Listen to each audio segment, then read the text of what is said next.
स्वयं अपना भाई है तब भी एक कमरे में बंद करके रख दिया, कोई पास नहीं लाता था, फिर भी कहते हैं अरे ये हमारे अपने कौन है जो दुख में साथ दे, और जो हमारा दुख में साथ नहीं दे पा रहा वो कैसे अपने। ये सब नाम के रिश्ते हैं।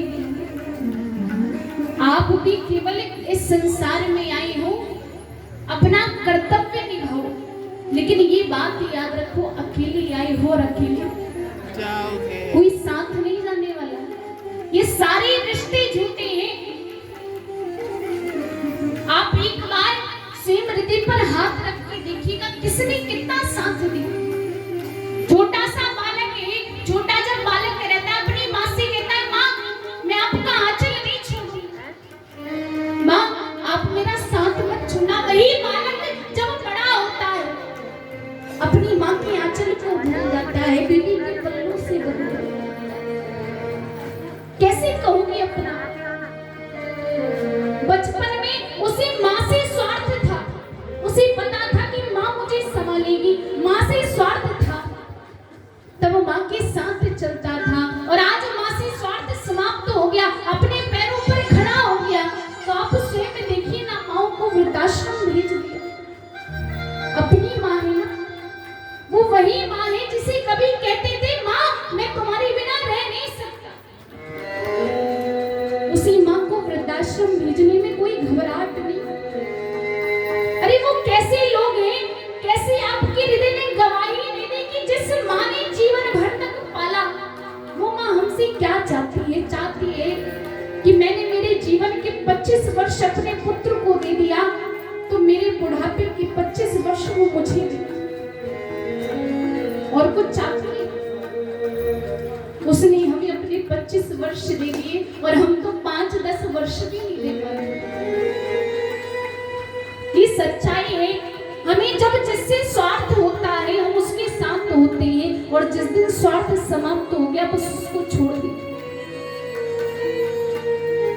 माँ से स्वार्थ है माँ के साथ है, बहन से स्वार्थ है बहन के साथ, जब तक पति से स्वार्थ है पति के साथ। आपने स्वयं देखा होगा कई पत्नियां ऐसी हैं कि पति यदि गरीब है तो उस गरीबी में पति को छोड़ करके चली जाती है। लेकिन याद रखिएगा धीरज धर्म मित्र और नारी आपद काल परखिए चारी। ये सब आपत्ति के समय समझ आता है कि कितने धीरज वाले, आप में कितना धैर्य है। ये आपत्ति की समझ आता है जब आप पर दुख आता है, जब आप पर आपत्ति आती है।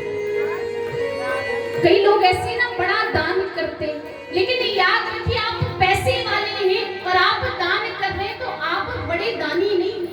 दानी कौन? दानी वो है कि घर में एक रोटी है और उस एक रोटी को मांगने भी कोई आ गया है तो उस एक रोटी को भी बिना सोच के जो दे दे, सबसे बड़ा दान। अपने आप को दानी मत समझिए। मित्र, आपने देखा है मित्र का ऐसा संबंध है जिसे हम अपने हृदय की बात भी बता देते। मित्र कौन है? जो आपत्ति के समय आपका साथ। अंत में कह दिया नारी। नारी पत्नी का कर्तव्य क्या है? वो पत्नी जो अपने पति का तब साथ दे जब उस पर गरीबी आई है, जब उस पर संकट आया है, उस पर दुख आया। ये नहीं कि बस जब पति पर दुख आ गया तो मायके चली गई। वो पत्नियां नहीं। आप स्वयं देखिए मैया सीता को क्या कष्ट था। माता कौशल्या ने कह दिया था आप रह सकती, आप हमारे पुत्र के साथ वनवास मत जाइए, क्योंकि वनवास प्रभु श्री राम को हुआ, मैया सीता को नहीं। लेकिन मैया सीता ने क्या कि मेरे पति उस जंगल में रहेंगे, मैं मखमल की गंदों में कैसे सो सकती हूँ जब मेरे पति जमीन पर सोए। कभी उन बातों को याद किया करिए, क्योंकि यदि आपको जीवन जीना सीखना है तो आप श्री रामचरितमानस को पढ़िए, और यदि आपको मरना सीखना है तो श्रीमद् भागवत को सुनिए। यदि आप सोचते हैं कि आखिर मरा कैसे जाए, आखिर क्या कर्म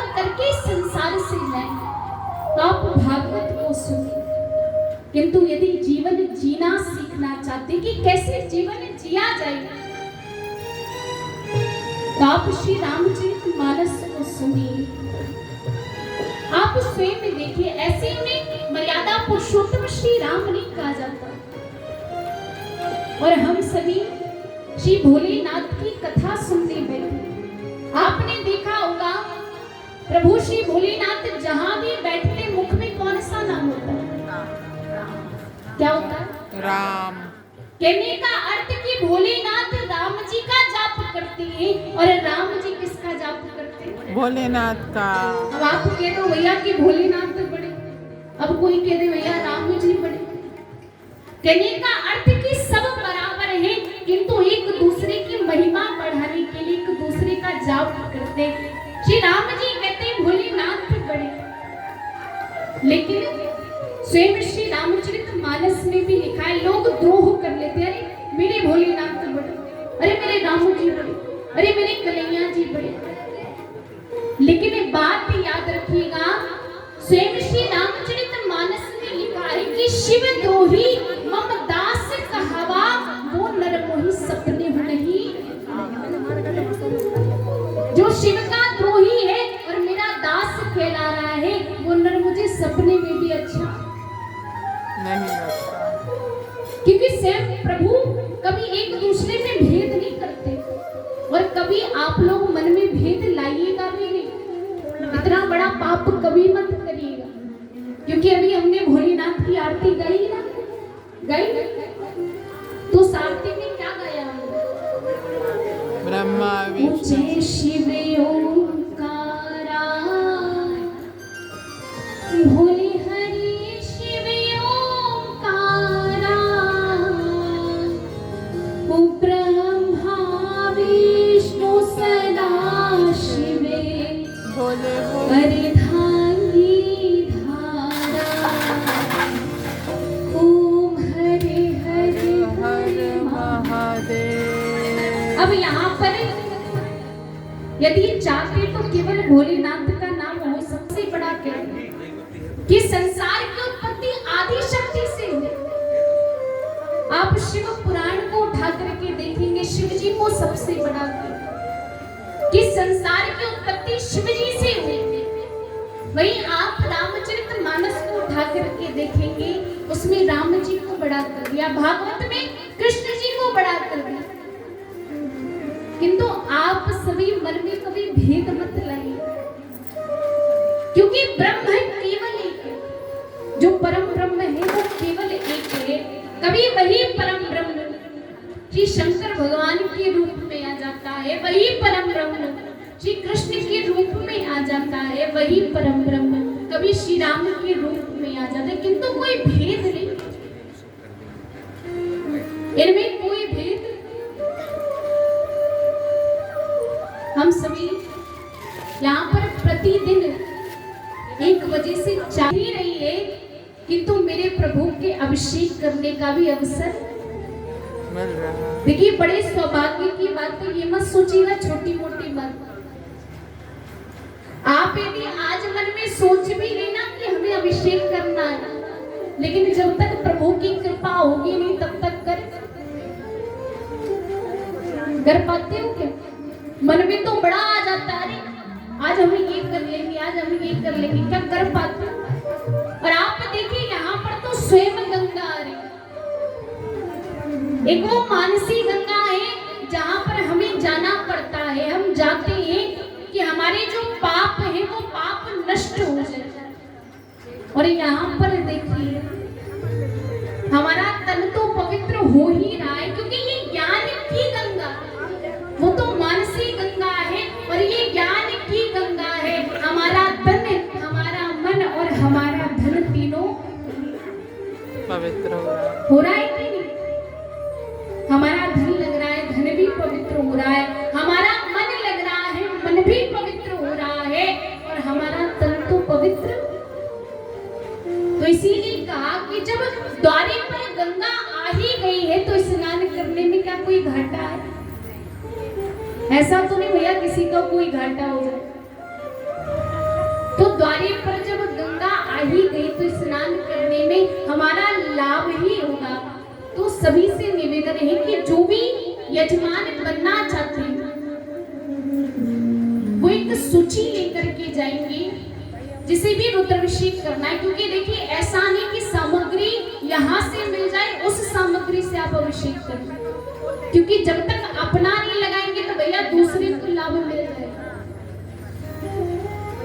तो ये कोशिश करिए कि हर एक सामग्री आप अपने घर से ही लेकर के आए। आपके घर की सामग्री लगेगी तो ही आपको लाभ मिलेगा। कि भैया भोजन किसी और के घर से आ गया तो भोग भले ही आप लगा दें, लेकिन लाभ तो उसी को मिलेगा जिसके घर से भोजन आ रहा है। तो इसीलिए जिसे भी अभिषेक करना है वो हमारी राखी दी की जो भी समिति है उस समिति के पास आकर के अपना नाम लिखवा दें, जिससे कि सहायता हो जाएगी। अब भैया किसी को हमने कह दिया कल आपको करना है, फिर दूसरा